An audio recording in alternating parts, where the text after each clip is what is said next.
Assalamualaikum warahmatullahi wabarakatuh. Selamat pagi anak-anakku. Selamat berjumpa kembali dengan Ibu di dalam mata pelajaran Sejarah Indonesia. Nah, semoga kalian semua dalam keadaan sehat walafiat dan dilindungi oleh Tuhan Yang Maha Esa. Sebelum ke pembelajaran, alangkah baiknya kita berdoa dulu menurut agama dan keyakinannya masing-masing. Berdoa dimulai, berdoa selesai. Nah, untuk kesempatan kali ini, Ibu akan membahas tentang materi asal-usul dan persebaran nenek moyang bangsa Indonesia. Yang sebelumnya, Ibu telah membahas tentang materi terbentuknya Kepulauan Indonesia. Next, untuk asal-usul nenek moyang bangsa Indonesia, itu bisa melalui dua cara ya untuk mengetahuinya. Yang pertama itu melalui persebaran rumpun bahasa, yang keduanya itu persebaran kebudayaan yang bercorak tanaman. Nah, merujuk pada bidang linguistik atau bahasa, bahasa yang tersebar di Indonesia itu termasuk rumpun bahasa Melayu Austronesia ya. Menurut para ahli, nenek moyang bangsa Indonesia itu berasal dari Yunan. Kesimpulan diambil berdasarkan bukti kesamaan artefak atau peninggalan-peninggalan sejarah ya yang ditemukan di wilayah itu dengan artefak prasejarah di Indonesia. Dari artefak yang ditemukan di Yunan itu tampak bahwa sekitar 3000 sebelum Masehi masyarakat di sekitar itu telah mengenal yang namanya cocok tanam. Nah, daerah Yunan itu sendiri terletak di daratan Asia Tenggara, yaitu tepatnya di wilayah Cina sekarang.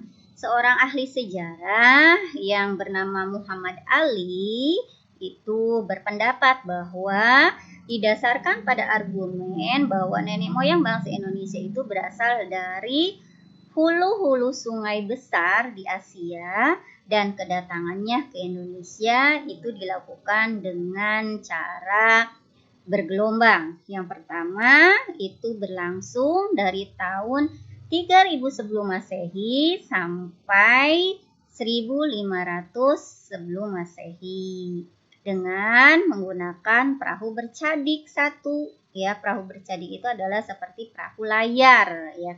Nah, gelombang kedua itu berlangsung antara tahun 1500 sebelum Masehi sampai 500 sebelum Masehi dengan menggunakan perahu bercadik dua.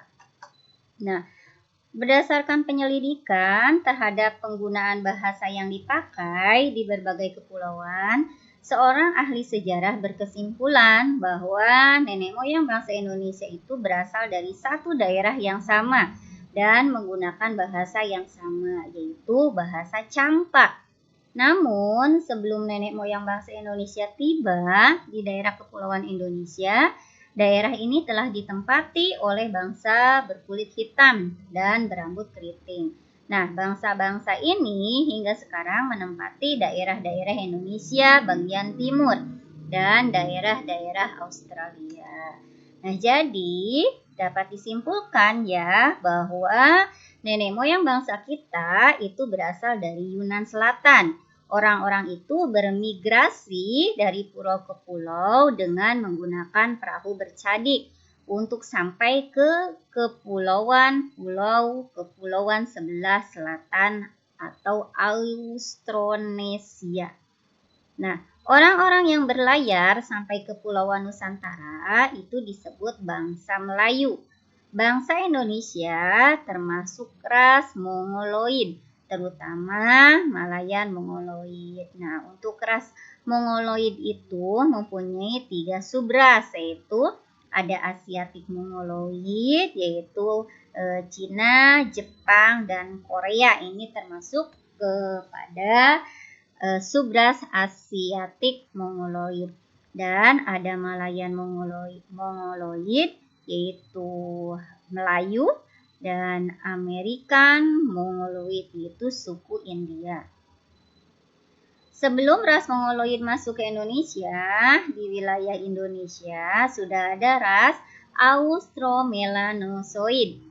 Suku tersebut berasal dari daerah Tonkin. Dari Tonkin kemudian menyebar ke Hindia Belanda, Indonesia, hingga pulau-pulau di Samudra Pasifik. Nah, ini adalah ciri-ciri tubuh atau ciri-ciri fisik dari ras yang ada di Indonesia, yaitu ada ras Mongoloid dan ras Austromelanozoid. Nah, untuk ras Mongoloid ini ciri fisiknya yang pertama itu kulitnya kecoklatan, kedua matanya agak sipit, ketiga hidungnya berbentuk sedang, bentuk wajahnya itu bulat dan dahinya lurus. Sedangkan Austromelanozoid itu ciri fisiknya kulit kecoklatan gelap, mata bulat, hidungnya besar, bentuk wajahnya lonjong, dan dahinya menonjol ke depan. Nah, ini adalah contoh ras Mongoloid dan Australoid. Nah, ini bisa kalian lihat di sini. Ini adalah ras dari Mongoloid ya. Seperti yang sudah tadi Ibu sebutkan ciri-cirinya di depan. Nah, ini adalah ras Australoid ya. Kulitnya itu kecoklatan ya. Oke, kita lanjut. Nah, persebaran nenek moyang di Indonesia. Nah, bisa kalian bayangkan ya, negara Indonesia itu adalah negara yang paling sangat kaya ya, termasuk dalam salah satunya yaitu suku bangsa yang paling banyak ya. Ada lebih dari 500 suku bangsa yang ada di Indonesia. Nah, sungguh merupakan kekayaan bangsa yang tidak dimiliki oleh negara lain ya. Namun demikian, kekayaan ini akan menjadi masalah jika kita tidak pandai mengelola perbedaan yang ada. Tentu ini berkaitan pula dengan asal mula kedatangan suku bangsa dan kapan mereka datang. Nah, penduduk asli Kepulauan Indonesia itu adalah ras yang berkulit gelap dan bertubuh kecil. Mereka itu mulanya tinggal di Asia bagian Tenggara. Ketika zaman es mencair dan air laut naik hingga terbentuk Laut Cina Selatan dan Laut Jawa, sehingga memisahkan pegunungan vulkanik Kepulauan Indonesia dari daratan utama. Beberapa penduduk asli Kepulauan Indonesia itu tersisa dan menetap di daerah-daerah pedalaman. Sedangkan daerah pantai dihuni oleh penduduk pendatang. Untuk penduduk asli itu disebut sebagai suku bangsa Veda oleh Sarasin. Ras yang masuk dalam kelompok ini adalah suku bangsa Hyeng di Kamboja, Niaotse, Yaozhen di Cina, dan Senioi di Semenanjung Malaya. Nah, pendatang berikutnya membawa budaya baru, yaitu budaya Neolitik, yaitu budaya baru ya. Para pendatang baru itu jumlahnya jauh lebih banyak dibandingkan dengan penduduk asli. Mereka datang dalam 2 tahap ya. Mereka itu oleh Sarasin disebut sebagai Proto Melayu dan Detro Melayu. Kedatangan mereka terpisah diperkirakan lebih dari 2000 tahun yang lalu. Nah, untuk Proto Melayu ini diyakini sebagai nenek moyang Melayu Polinesia yang tersebar dari Madagaskar sampai pulau-pulau paling timur di Pasifik. Mereka diperkirakan datang dari Cina bagian selatan. Ras Melayu ini mempunyai ciri-ciri rambut lurus, kulit kuning kecoklatan atau kuning kecoklat-coklatan dan bermata sipit. Nah, dari Cina bagian selatan, yaitu tepatnya di kota Yunnan, mereka bermigrasi ke Indonesia dan Siam, kemudian ke Kepulauan Indonesia. Mereka itu mula-mula menempati pantai-pantai Sumatera Utara, Kalimantan Barat, dan Sulawesi Barat.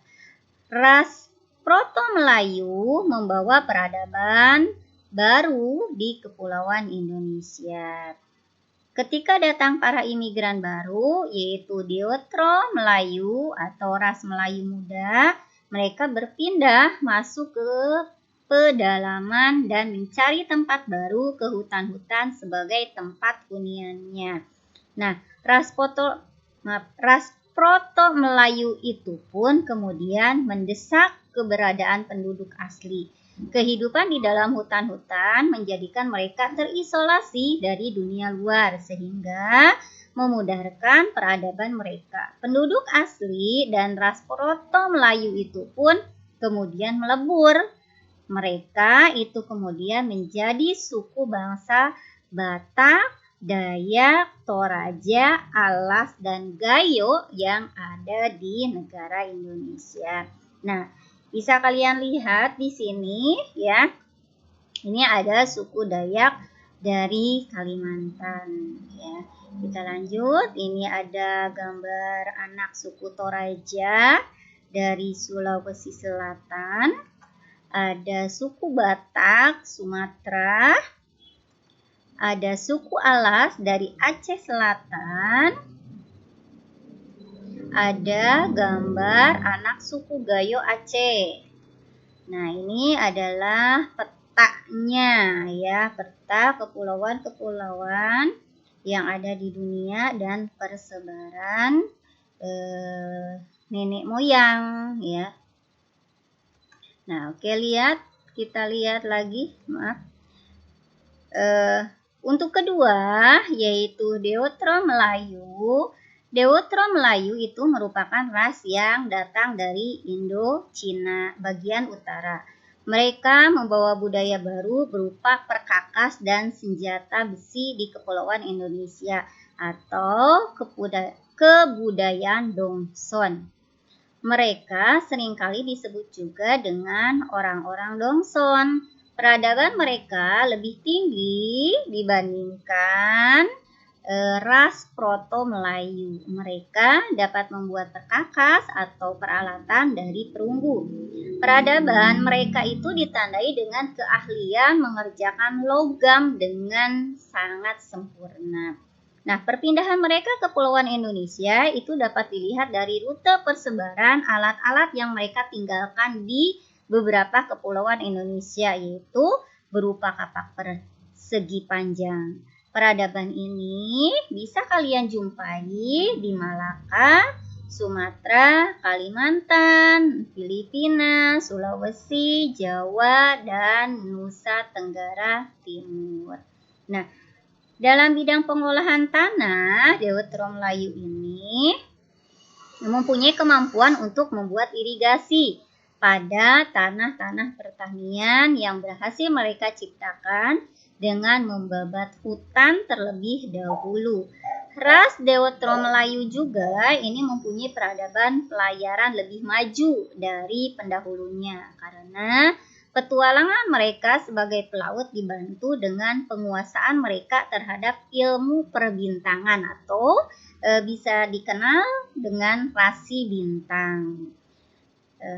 Nah, perpindahan ras Deutero Melayu juga ini menggunakan jalur pelayaran laut. Selanjutnya, Deutero Melayu itu membaur dengan Proto Melayu. Contohnya adalah suku Alas dan Gayo. Deutero asli adalah suku Papua yang ada di Indonesia. Nah, kita lihat di sini. Ini adalah bentuk contoh dari kapal dahulu kala ya. Ini bisa perahu bercadik juga ya. Nah, kita lihat ini adalah tadi ya ilmu perbintangan ya. Deutero Melayu itu sudah sangat modern, sudah sangat pintar. Dia menggunakan ilmu perbintangan, ilmu astronomi atau ilmu falak ya. Di mana di sini ada unsur bumi, ada unsur matahari ya. Nah, kita lihat lagi. ada Melanesoid, di mana ras lain yang juga terdapat di Kepulauan Indonesia itu adalah ada ras Melanesoid. Mereka itu tersebar di lautan Pasifik di pulau-pulau yang letaknya sebelah timur Irian dan benua Australia. Di Kepulauan Indonesia, mereka tinggal di Papua bersama-sama dengan Papua Nugini dan Bismarck, Solomon, New Caledonia, dan Fiji. Mereka tergolong rumpun Melanesoid. Menurut Dalzoni, suku bangsa Melanesoid sekitar 70% itu menetap di Papua, sedangkan 30%-nya lagi tinggal di beberapa kepulauan di sekitar Papua dan Papua Nugini. Nah, pada mulanya kedatangan bangsa Melanesoid di Papua itu berawal dari zaman es terakhir, yaitu tahun 70.000 sebelum Masehi. Pada saat itu, Kepulauan Indonesia belum berpenghuni. Ketika suhu turun hingga mencapai kedinginan maksimal, air laut menjadi beku, permukaan laut menjadi lebih rendah 100 meter dibandingkan permukaan saat ini. Nah, pada saat itulah muncul pulau-pulau baru. Adanya pulau-pulau itu memudahkan makhluk hidup berpindah dari Asia menuju kawasan Oseania. Nah, bangsa Proto-Melanesoid itu terus terdesak oleh bangsa Melayu. Mereka yang belum sempat mencapai Kepulauan Papua melakukan percampuran dengan ras baru itu. Nah, percampuran bangsa Melayu dengan Melanesoid itu menghasilkan keturunan Melanesoid Melayu. Saat ini mereka merupakan penduduk Nusa Tenggara Timur dan Maluku. Nah, yang keempat itu adalah Negrito dan Wedid. Sebelum kedatangan kelompok-kelompok Melayu tua dan muda, negeri kita itu sudah terlebih dahulu kemasukan orang-orang Negrito dan Wedid. Sebutan Negrito diberikan oleh orang-orang Spanyol karena apa? Karena yang mereka jumpai itu berkulit hitam mirip dengan jenis-jenis Negro. Sejauh mana kelompok Negrito itu bertalian darah dengan jenis-jenis Negro yang terdapat di Afrika serta Kepulauan Afrika. Nah, kelompok Wedid itu terdiri atas orang-orang dengan kepala mesocepal dan letak mata yang dalam sehingga nampak seperti berang. Kulit mereka coklat tua dan tinggi, rata-rata lelaki itu tingginya 155 cm. Wedid artinya jenis Weda, yaitu bangsa yang terdapat di Pulau Ceylon, Sri Lanka. Persebaran orang-orang Wedid di Nusantara cukup luas, misalnya di Palembang dan Jambi, di Siak dan di Sulawesi Pojok Tenggara, Toala, Tokea, dan Tomuna. Nah, sekitar 170 bahasa yang digunakan di Kepulauan Indonesia adalah bahasa Austronesia, yaitu Melayu Polinesia. Bahasa itu kemudian dikelompokkan menjadi dua oleh Sarasin, yaitu bahasa Aceh dan bahasa-bahasa di pedalaman Sumatera, Kalimantan, dan Sulawesi. Kelompok kedua adalah bahasa Batak, Melayu Standar, Jawa, dan Bali. Kelompok bahasa kedua itu mempunyai hubungan dengan bahasa Malagi di Madagaskar dan Tagalog di Luzon. Persebaran geografis kedua bahasa itu menunjukkan bahwa penggunanya adalah pelaut-pelaut pada masa dahulu yang sudah mempunyai peradaban lebih maju. Nah, di samping bahasa-bahasa itu juga terdapat bahasa Halmahera Utara dan Papua. Papua yang digunakan di pedalaman Papua dan bagian utara Pulau Halmahera. Nah, sampai di sini dulu pertemuan kali ini. Nanti untuk tugas atau diskusi kita akan lakukan di WA grup ya. Dan untuk tugas juga ya. Nah, jaga kesehatan kalian, tetap semangat walau kita belajar di rumah. Jangan lupa kerjakan tugasnya. Ibu cukupkan sekian. Wassalamualaikum warahmatullahi wabarakatuh.